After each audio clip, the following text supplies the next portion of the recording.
ସରକାରଙ୍କ ଅଧୀନସ୍ଥ ରେଳ ମନ୍ତ୍ରାଳୟର ଚକ୍ରଧରପୁର ଡିଭିଜନ DRM ଦୌରାତ୍ମ୍ୟରେ ସୁନ୍ଦରଗଡ଼ ଜିଲ୍ଲାର ନୂଆଗାଁ ବ୍ଲକ ବାସିନ୍ଦା ଅତିଷ୍ଠ ବାଙ୍ଗୁରକେଲାଠାରେ ନୂଆଗାଁ ଷ୍ଟେସନ ପର୍ଯ୍ୟନ୍ତ ତିଆରି ହୋଇଥିବା ନୂତନ ଦ୍ୱିତୀୟ ରେଳ ଲାଇନ୍ ତିଆରି ହେଲା ବେଳେ ରେଳ ଲାଇନ୍ ନିକଟସ୍ଥ ଜମିର ମାଲିକମାନଙ୍କ ସହ ବିଚାର ବିମର୍ଶ ନ କରି ଲୋକଙ୍କ ଜମି ଅଧିଗ୍ରହଣ ନ କରି ଜବରଦସ୍ତ ଚାଷୀଙ୍କ ରୟତି ଜମି ଖାତା ନମ୍ବର 30 ପ୍ଲଟ ନମ୍ବର 966 ଜମି ଭିତରେ ରେଳ ଲେଖାଯାଇଥିବା ସିମେଣ୍ଟ ଓ ଲୁହା ଖୁଣ୍ଟମାନ ପୋତି ରେଳ ବିଭାଗର ଜମି ବୋଲି ଦାବି କରି ଦାଦାଗିରି କରୁଛନ୍ତି।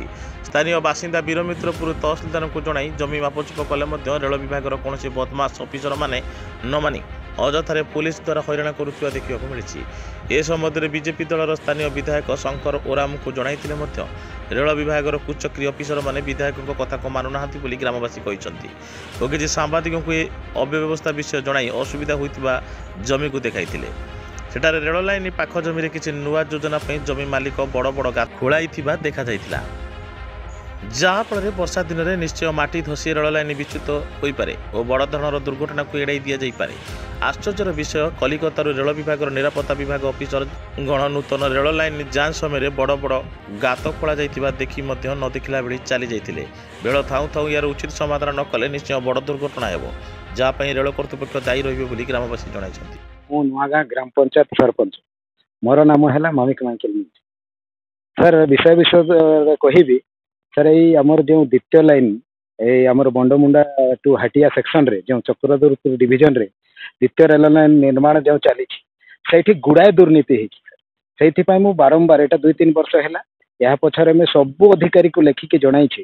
ଆଉ ଆଜିର ବିଷୟବସ୍ତୁ, ଏଇ ଦ୍ୱିତୀୟ ଲାଇନ୍ଟା ନିର୍ମାଣ ହେଇଛି ଆଉ ସେଇଟା ଆଜି କମିଶନ ଅଫ୍ ରେଲୱେ ସେଫ୍ଟି ସେମାନେ ଇନ୍ସପେକ୍ସନ ପାଇଁ ଆସିଥିଲେ।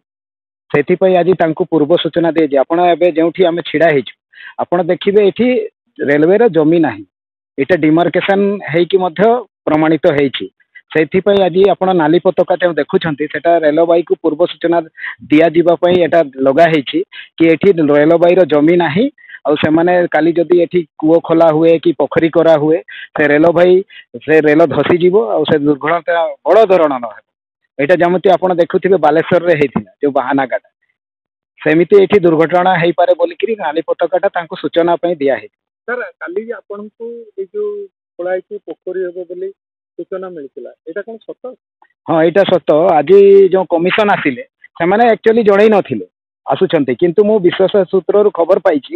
ଆଉ ଗୋଟେ ମୁଁ ଆପଣଙ୍କୁ ଜଣାଇ ଦେବାକୁ ଚାହେଁ, ମୁଁ ଇମେଲ୍ କରିଛି କମିଶନ ଅଫ୍ ରେଲୱେ ସେଫ୍ଟି, ତାଙ୍କୁ ମାନେ ଏଇ ଯେଉଁ ଦ୍ୱିତୀୟ ଲାଇନ୍ର ଯେଉଁ ଦୁର୍ନୀତି ସବୁ ହେଇଛି ତାର ମୁଁ ତାଙ୍କୁ ଲେଖି ଜଣାଇଛି କି ଯଦି ଏଇ ରେଳ ଲାଇନ୍ ଦୁର୍ଘଟଣା ହୁଏ ତାର ଦାୟୀ କିଏ ରହିବ।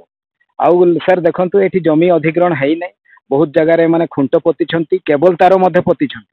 ସେଇଟା ଯଦି କାଲି ଚାଷ କରିବ, ନିଜ ଜମିରେ କୂଅ ଖୋଲିବ, ସେ କେବଲ ତାରଟା ସାର୍ ବହୁତ ସମ୍ବେଦନଶୀଳ, ସେଇଟା ଯଦି କଟିଯିବ, ଦୁର୍ଘଟଣା ହେଲେ ବାରମ୍ବାର ମୁଁ କହି ଆସୁଛି, ଏଥିପାଇଁ ଦାୟୀ କିଏ?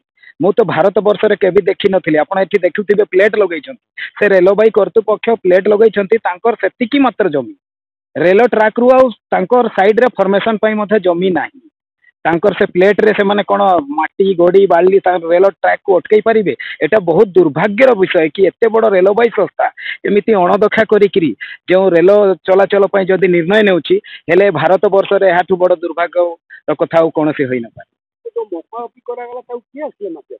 ଆମର ଦେଖନ୍ତୁ, ସେମାନେ ରେଳବାଇ କର୍ତ୍ତୃପକ୍ଷ ମଧ୍ୟ ଉପସ୍ଥିତ ଥିଲେ, ସେମାନେ ମପାଇବାକୁ ଚାହୁଁନଥିଲେ। ଆମେ ସେଇଟାକୁ ବାରମ୍ବାର ଅନୁରୋଧ କରିକିରି ସେଇଟା ଆମର ଖୁଟଗାଁଠୁ ନେଇକି ନୂଆଗାଁ ରାଇ ଆମର ତହସିଲଦାର ଛିଡ଼ା ହେଇକିରି ସେଇଟା ନିଜେ ମପା କରାଇଥିଲେ। ଆପଣ ବାଙ୍ଗୁରକେଲା ସେକ୍ସନ ଆଡ଼େ ମଧ୍ୟ ଆମର ଖୁଟଗାଁ ଆଡ଼େ ଫୁଲଝର ଆଡ଼େ, ଏଇଟା ସାର୍ ଏଇଠି ଆମେ ଯେଉଁ ଛିଡ଼ା ହେଇଛୁ, ଏଇଟା 2 ବର୍ଷ ଆଗରୁ ମପା ହେଇଛି, 2021ରେ। ଆପଣଙ୍କର କହିବା ଅନୁଯାୟୀ ଆପଣ ଲୋକାଲ ଯିଏ MLA ଶଙ୍କର ବାବୁ ଅଛନ୍ତି, ଶଙ୍କର ଓରାମ, ହଁ, ତାଙ୍କୁ ଜଣାଇଥିଲେ ବୋଲି କହୁଥିଲେ। ସେ ତାଙ୍କୁ ସବୁ ଜଣା ସାର୍, କିନ୍ତୁ ମୁଁ ବୁଝିପାରୁନି ସେମାନେ ବିଧାୟକ ଥାଇକି ମଧ୍ୟ ଏମିତି ମାନେ ଚୁପ୍ କେମିତି ରହୁଛନ୍ତି। ଆଦିବାସୀ କହିକିରି ଆଦିବାସୀମାନଙ୍କର ଭୋଟ ନେଇଯାଉଛନ୍ତି, କିନ୍ତୁ ଆଦିବାସୀମାନଙ୍କର ପ୍ରକୃତ ସମସ୍ୟା ସେମାନେ ବୁଝିପାରୁନାହାନ୍ତି। ଆଉ ସେଟା ଯେମିତି ଆଦିବାସୀମାନଙ୍କୁ ହିଁ ଶୋଷଣ କରାଯାଉଛି, ତାଙ୍କର ଜମି ଯାଉଠି ଏଠି, କିନ୍ତୁ ସେମାନେ ଏଠି କୌଣସି ମାନେ ପଦକ୍ଷେପ ଗ୍ରହଣ କରୁନାହାନ୍ତି, ତାଙ୍କୁ ହେଲେ ଜଣାଯାଇଛି। ସୁନ୍ଦରଗଡ଼ ଜିଲ୍ଲାରୁ ଡକ୍ଟର ପ୍ରମୋଦ କୁମାର ଜଗଦେବଙ୍କ ରିପୋର୍ଟ, ସାଇ ସତ୍ୟ ନ୍ୟୁଜ୍।